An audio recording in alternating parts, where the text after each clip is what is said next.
Welcome to EWA's FIN-LYT podcast. EWA is a fee-only RIA based out of Pittsburgh, Pennsylvania. We hope all listeners of this podcast will benefit as we deep dive into complex financial topics that we will make simplified for you. And we hope that this really serves as a catalyst so that you can make the best financial planning decisions for your family and also save time. Today, we're going to talk about the challenges of transitioning a business to your children. Maybe I'll start with the fact that I'm in a situation like this where my father-in-law owns a business. He's been running it for about 45 years. And we are going through the challenges of succession and kind of who's up next as he kind of transitions into retirement. So it hits close to home for me. So this is a poignant conversation. Jamison, let's kick it off with a statistic. So, I think it's becoming more and more of an issue with baby boomers are getting older. I don't know what the age range is of baby boomers. Do you know? Probably at this point 60 to 75, something like that. Yeah, I think there's trying to remember these. These aren't the statistics I had written down, but like there's way more people over the age of 65 than under the age of 15 or something like that. So we're seeing this big shift in what there's going to be a huge wealth transfer. There is a large population that, people are getting older, they own these businesses, and it's like, well, what do we do with these? So just looking at some of the statistics, which I thought these were fascinating, so I wanted to include them. Baby boomers own approximately 2.3 million businesses in the U.S. They employ about 25 million people. 37% of business owners 37% of business owners do have some sort of advisor or somebody that can help them guide them through the succession That's plan. more than I would imagine. Yeah. That's way more than I would have thought. I think the point is that a lot of, 63% have no idea what they're doing. The median close rate for listed businesses on major marketplaces like BizBuySell, which is a common marketplace, between 2018 and 2022 is 6.46%. So it means even if you're listing it and you're trying to find someone to buy it, 6% of listed businesses get sold. That's crazy. Oh, here we go. As of 2021, one in six people are over the age of 65, which is an increase. 100 years ago in 1920, it was 1 in 20 people. So I think the point is people are having less kids now than they did 100 years ago and then 60, 70 years ago. Projections show that by 2048, $124 trillion will be transferred, with $105 trillion going to direct heirs and $18 trillion going to charities. $100 trillion of this is expected to be from people in the age of baby boomers or older. So those are big numbers in the next 20 years. High net worth and ultra high net worth represent 1.5% of households that are anticipated to account for 42% of the wealth transfer, or $36 trillion. So high net worth, I think, is over 5 million. Ultra high net worth is over 10 or 20. So it's basically north of 5 to 10 million in net worth would be considered. So that makes up 1.5% of the households, which is 42% of that wealth transfer. So bottom line, I mean, big numbers are about to transfer. But there's a counter argument to that, which I've heard a lot, is that people are living longer now than what they used to. So these numbers could be, if with medicine advancing and longevity and healthcare and people living longer, that actually could impact these numbers drastically. But so anyway, that's the data. It's a real thing. Anything to add? No, other than just to say it depends on the business too, right? Yeah. Larry Ellison is 80? He's running Oracle. I think he's CEO still, but he's got a big role in the company, and I don't think he's going to stop anytime soon. Yeah. Versus somebody like my father-in-law who's in his mid-60s and works with his hands all day, every day. And it's not. It depends on or is it a white collar or is it a blue collar business? Right. Yeah. That's kind of but either way, at some point, Larry Ellison's going to die, and there needs to be. I'm sure they have a robust succession plan. Yeah. But anyway, saying all of that, some of the challenges that arise, this is a really, really hard problem to solve for business owners that we work with.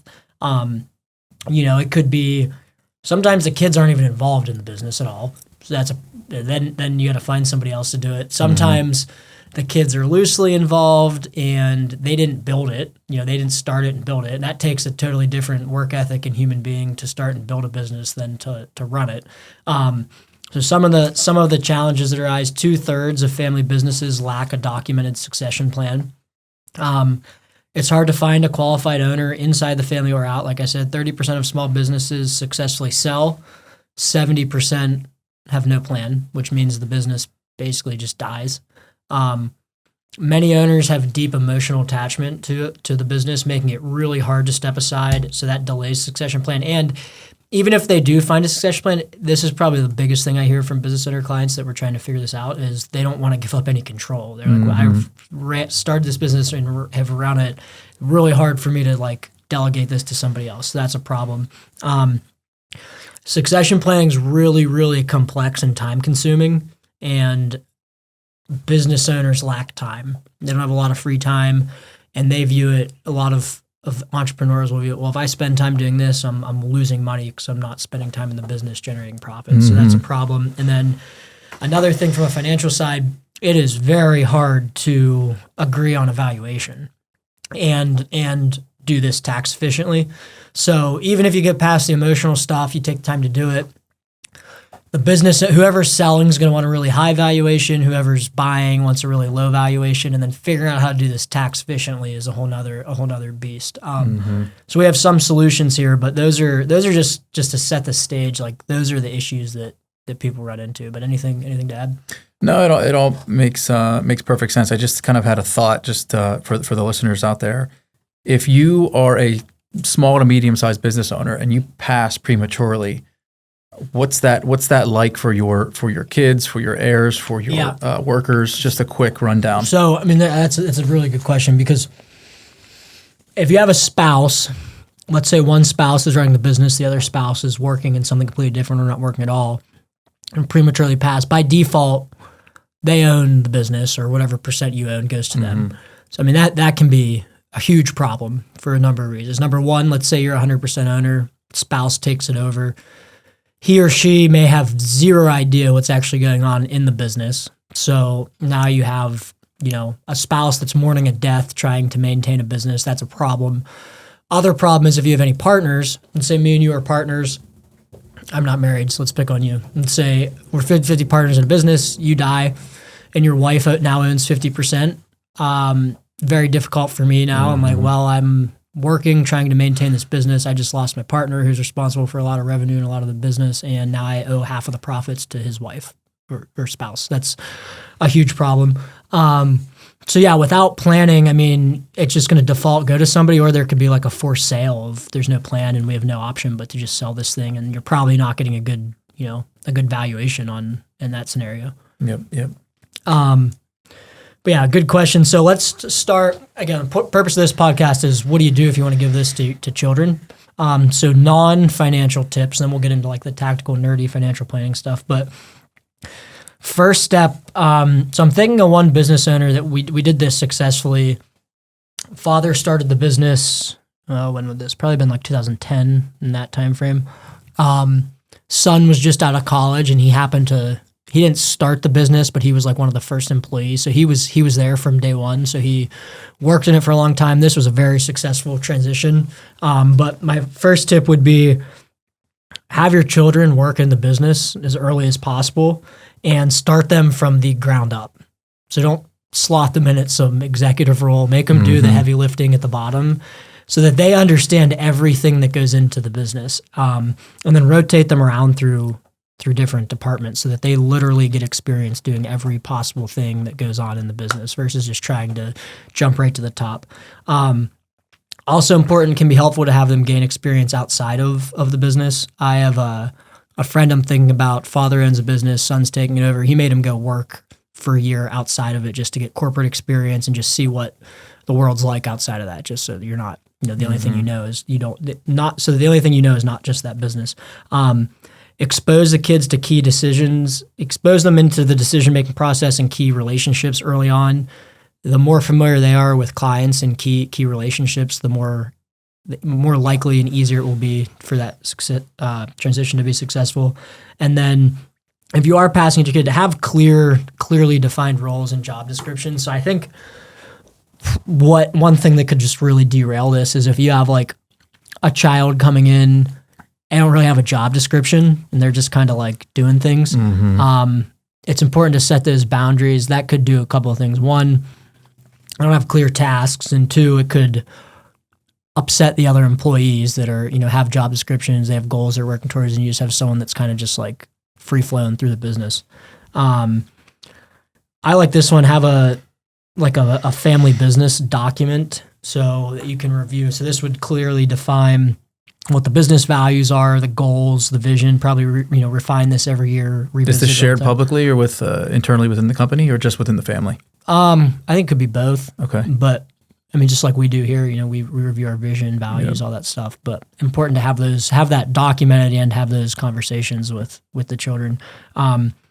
Establish within that document. So obviously values, vision, goals, establish guidelines for how you resolve conflict. So I see this all the time where people that go into business like, oh, this is great. I love this person. Like, this is going to be awesome. It's like, no, you're going to disagree on things. It's going to happen. You're going to hate each other at some point. Let's clearly define, what happens when there's a disagreement and you can't make a decision together. And then clarify how family members or any partners, specifically family members, as we're talking about, how they can enter and exit the business. So clear written out path of how they can get in and out. All of that stuff can help. But before we keep going on the other tips, any thoughts? Yeah, just a question. So the idea of bringing in the children, having them rotate around, getting them experience across the company, giving them well-defined job roles. Generally speaking, how long does that take? I mean, it's not going to be 6 months. It's not going to be 20 years. Any thoughts there? I mean, the example I'm thinking of that we did this successfully, I mean, he worked probably, I think the business started 2010. He started in 2011, 2012, so early on. And then by the time he took the business over, it was 2022 or 2023. I mean, that was like 10 years. So, I mean, it obviously depends on their skill set. I think the more experience, the better. Yeah. But yeah, that's a good question. So continue this, have open communication and conversations about the business. So same thing when, talk to the kids about what's going on and don't just shield them from decisions and hard conversations. This is a big one, actually. So how you treat siblings that aren't in the business. So let's say one sibling's taking over the business and the other one isn't. That sibling that's taking over the business, depending on what the other one does, could obviously have a much higher net worth. So some strategies here is what we've done in the past is just an unequal split of other assets. So if one sibling's taking over the business, they're all of a sudden they have this big asset in the business and they have a high income from the cash flow of the business. Maybe, assets that the parents own outside of the business. Maybe it's like a 80-20 split or 70-30 or something that right sizes the other sibling just so there's not a bunch of animosity and resentment, that one's getting taken care of and the other one's not. That's a more detailed discussion, but that's just some high level thoughts and recommendations. Gradually transition the business over time and the responsibilities. So, begin to give them more and more responsibility as they show the capability. And then this is really important too.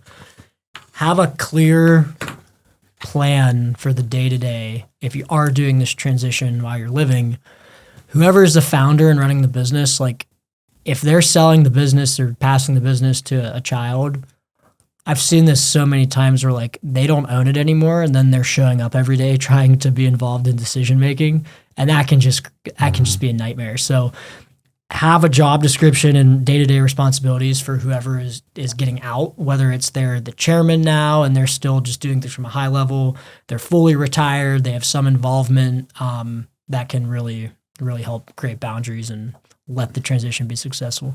Yeah, and not only that, maybe kind of as the founder, owner transitions out of the business, don't just transition into nothing, transition into something else so that you're not showing up all the time, right?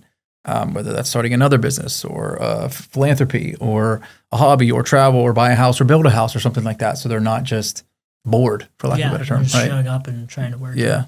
That's a good summary of the non-financial tips. Anything to add? No, I don't think so. Into the finances. Yeah. Okay, so now how you actually do this tactically, there's a lot of ways. Let's use a real example here. I think that'll give some color to it. So let's say we have parents. Let's say they're worth, I don't know. Let me give me a number. 50. Say 50 million. 50 million total net worth. And let's say the business is worth, let's say 20 million. So we have a $20 million business valuation. We have 30 million outside, different assets, real estate, whatever it is. Couple of ways that this could happen, then we'll talk about the actual techniques and strategies. One, they could gift the business. If they gift the business, they're going to use their gifting exemption, which right now is $14 million per person. So in this scenario, basically between the two spouses, they have 28 million. They gift it to them, transfer of ownership. They're using up their exemption. There's no federal estate taxes because that's under their estate exemption. The child, there would be no step up in basis because step up in basis would be at death. So child inherits the business or gets the business from a gift. There's no purchase. There's no real tax consequences. I'm thinking through this. Yeah, it's a gift, so it is what it is. Second way you could do it is purchase it. A million ways we can do this, we'll talk about. They could buy the business outright over, an installment sale, meaning let's say, spread it out over 5 years. You're paying a portion of the profits back on that note. One thing that's important for the valuation, you can discount these valuations anywhere in the range of up to like 30, 40%. And the reason being, if they're not taking full control of the business, and depending on what the operating agreement says, it can be for not being marketable and not having control. So if you're a minority share owner, you can discount it because you're not decision maker. If it's not marketable, it's not. You can't just go sell the shares to somebody else because if the operating agreement's drafted that way. So theoretically, they could discount that $20 million business, let's say 30%. That gives them a $6 million discount on the purchase. But these are big, the numbers and the valuation, again, industry specific, hard to agree on. Different strategies here, we can get that higher or lower. But the problem really arises is depending on the financial situation, like this one, if they have, $30 million outside of the business, they're probably fine, that they're going to be okay. But a lot of times whoever's selling is going to want some value out of it. Anything to add there? And then we'll talk about no, just another question. Does the thought process change if the business is 90, even 100%, let's say, of assets rather than the 20 of the 50? Yeah, because, if they just outright gifted and they have nothing else in their name, you can figure out how they're going to live. They're not going to, if they give it, they're entitled to, if they have a 0% ownership, they're entitled to no cash flow unless they're an employee of the business. So yeah, there's a lot of variables here. The first thing is to make sure that the person getting out of the selling or gifting is financially taken care of and they can maintain their lifestyle. Yep. That's a good question. So let's talk about tactically how to do this. So one way is a limited family partnership, or family limited partnership, FLP is the name. So what this is, it's basically you're creating an entity where the parent is the general partner and the child is a limited partner. And so what that does, you create 100 shares, for example. From day one, the parent owns 100 of them. They transition the business to the kid, but they 99%, they maintain 1% as the general partner. That general partner still maintains they still have all the decision making.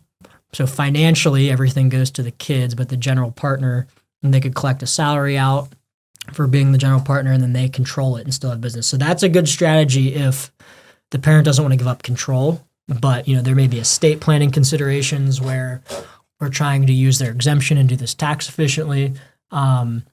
But it can be a strategy if the parent wants to stay involved. Another way, it's a very similar structure, would just be a family LLC. And what you do here, you do a similar thing where you create 2 share classes. So one share class is basically like controlling share class, and the other one is like financial. You delineate the 2 share classes. The parent owns the one share class, child owns the other one. You can, again, transfer all of the financial value, and that first share class maintains control over everything. A little bit less complicated than the LLC or than the limited family partnership, but those are two ways that you could, number one, just gift it all at once or gradually gift the shares over time or sell them. You can do a sale too. Those are two ways if the parent still wants control. Anything add or questions? No, keep going.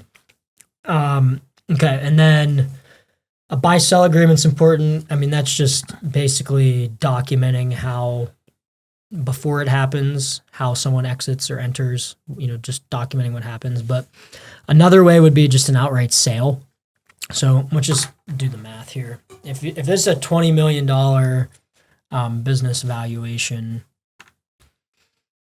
let's say, you get a 7x valuation on profits, so $3 million-ish. So we're doing $3 million a year in profits.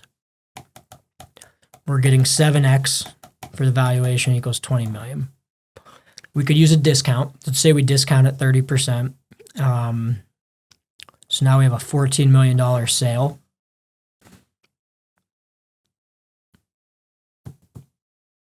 We're selling 100% of it. A $14 million note. Let's say there's ideally a lot of the way that these are structured is 20% goes down. So that would be 2.8 million. Let's say the business has cash to do this. So 2.8 million goes out the door immediately, the 20% payment. So that leaves, what's 14 minus 2.8? 11.2. So now I have a note of $11,200,000. Let's say it's a 5% interest rate over 5 years. In this scenario, they would be paying $2.5 million per year. And so if the business is only doing $3 million of profits, that's probably not going to work because it's too tight a cash flow. So in this scenario, maybe you spread it out over 10 years, and that leaves a $1.4 million payment times 10 years. So that's one way to structure it. Profits $2 million, owner keeps $1.5 million. Profits go to the parent of 1.4. You're paying it over 10 years. So there's so many variables here. The cash flow has to support it. The person taking the business over doesn't want to feel strapped like they have this debt hanging over them and they have to pay this off. But that would really be the idea of an installment sale. You're spreading it out. You're allowing the business to cash flow it, and there's a note from the parent to the child. From a tax standpoint, I'd say it's very unlikely that anybody would buy this like in 1 year. You just write a check for it. The business probably, you can't afford it. Yeah. But if you spread it out over time, let's say of that $14 million sale, we'd have to look at the books, but let's say the basis, let's see if I can even get a rough number here. I don't know. Let's say the basis is $4 million. That's shooting from the hip. There's a million variables there. Yeah. $4 million basis. Now there's a $10 million capital gain that you'd be entitled to capital gains taxes, 23.8 federally plus 3.5% if you're in the state of Pennsylvania. If you sell that all at once on that $10 million gain, you're going to be paying $2.6 million in taxes. If you spread it out over the installment sale, the term of the installment sale, $2.6 million in taxes divided by 10 would be about $260 a year in taxes. So you're getting 1.4, 260 goes to the IRS, you net 1.1 or whatever the math is. So that's essentially how the installment sale could work and how the taxes would be. But any thoughts there? Yeah. So in regards to taxes and just other, I know this is it gets very, very complex very, very quickly. But going back to the gifting versus the outright sale or the loan, any thoughts on what type of business or what situation is better for which? I know it's tough to say, but just generally. From a tax standpoint? Just tax and just overall. If you gift and there's no payment accepted, I believe there's no taxes. If you take a payment, then there's a capital gain tax. Yeah, I mean, I'm just thinking from like a decision tree standpoint. I'm 65 years old. I want to sell. I want to pass my business along to my kids. There's the gifting option. There's a sale option. We'll get to some of the other options, but right off the bat, like, what are some boxes you want to check to decide which one might be worth looking into more? Yeah, I would say the first thing would be, what is the seller? What do they need financially? They got to be able to live their life still. Second thing would be, if you gift it can be hard because if a child just inherits a business they didn't work for, that isn't always good. So there could be some tax benefits to do that, but the decision is really like what, is the child responsible enough and have the work ethic to maintain this thing? So I would say those are really the variables. What does the seller need financially? What can the buyer financially afford? And then more of the non-financial stuff of like, can they actually take this over? And sometimes when you have a sale, there's skin in the game that you're like, okay, I have this note and I have to, I have to support this. Yep. Okay. Moving on to trusts, et cetera. Yeah. So trust. So you could also take the ownership, put it into an irrevocable trust. Again, gifting comes into play if you want to use your exemption or not. That could be a way that essentially the kids don't own it outright. This would depend on the age of the kids. And this could be a move if you're trying to save on estate taxes and use up this exemption, but you don't want to give the kids control. You could do like a family LLC or limited family partnership and have the kids' shares owned by a trust. And then that means that whatever the terms of the trust are determines, when they take money out, what they can take it out for. So that's an option. One of the benefits of that, if you put it into a trust and then it sells or there's any event down the road, if it's a grantor trust, which an intentionally defective grantor trust would be a way to do this, the parent pays the taxes, which can be a good thing because if it goes in there and then it sells, if you put it in the trust and it sells, anything that's a grantor trust flows back to the grantor's tax return. So the parent could pay all those taxes if they have assets elsewhere, and then that helps from an estate planning standpoint, where the receiver of it doesn't have to strike a check for taxes. Yeah, I mean, obviously, there's no one size fits all solution here. Depends on the situation, but obviously, taxes is a major consideration in anything you do. Yeah, and I think that's a good segue here. So one of probably the biggest issue is, say you have a $50 million company, you haven't done any of this, and the owner dies, and it goes to the kids. So again, let's assume this is all of their assets. There's nothing else. The first $28 million is tax-free. Now the $22 million times 40% is what? $5 million.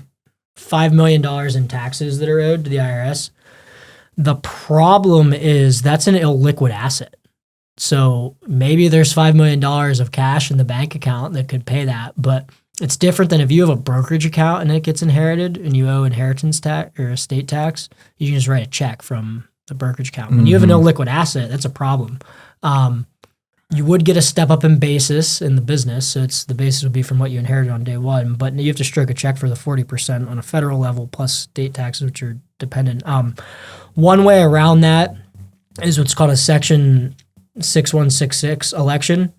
And so if the business makes up more than 35% of your estate at death, you can spread the taxes out over 14 years. So you don't have to do it all at once. But all of this is a reason why you need to plan proactively and figure out how this is gonna come into play. And life insurance would be a way to pay the tax. There's different avenues that you could cover this, but just a lot of nuances and planning that needs done to make sure this is done effectively.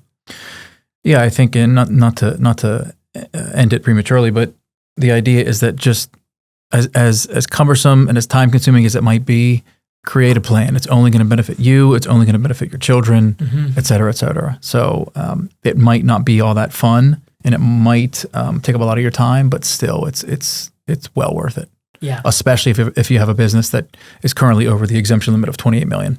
Yeah, and that exemption is going to drop. It's set sunset in 2026. I do think it'll get extended for 4 years based on administration, but most likely it's going to be lower in the future. So all the more reason to do planning around this. And there's no real right or wrong answer either. This is a tough subject. There's a lot of gray area, very delicate. Probably not going to get it right. Like it's not going to be perfect. There's going to be issues with it, but goal is to make it as bulletproof as possible and do it efficiently from a non-financial standpoint of how do we make sure this works, and then the other, from a financial standpoint, doing it as tax efficiently as possible. Yeah, maybe one last thing. So outside of obviously paying way more in taxes than you could have, or dealing with a family issue where the example where the non-working spouse has to take over the business. What are some other obvious downsides where if you don't set this up in the right way, what can happen? I would say it's hard for the business to sustain. One thing that actually I just thought about is key employees. So if you have key employees that don't have ownership and they all of a sudden the owner dies and someone's taking it over, I mean, they may not want to stay, and the business could be reliant on, these, say there's 5 key employees, the business needs them. If the owner's not there, they might be like, screw this, I'm out, I'm going to go work somewhere else. So that's an important part too. Making sure that with the transition that you retain your key people. Yep. And that can be written in the documents, obviously. Okay. Well, I think we covered everything. Any last thoughts or? No, I would say overall, it's a complex topic. It's very hard to get right, but if if you're intentional about it and you take the time to do it, it can be, as seamless as possible. Thanks for tuning in to our podcast. Hopefully you found this helpful. Really hope this is as beneficial and impactful to as many people across the nation as possible. So hit the follow button. Make sure to rate the podcast, and please share with any friends or family members that would also find this beneficial. Thank you very much.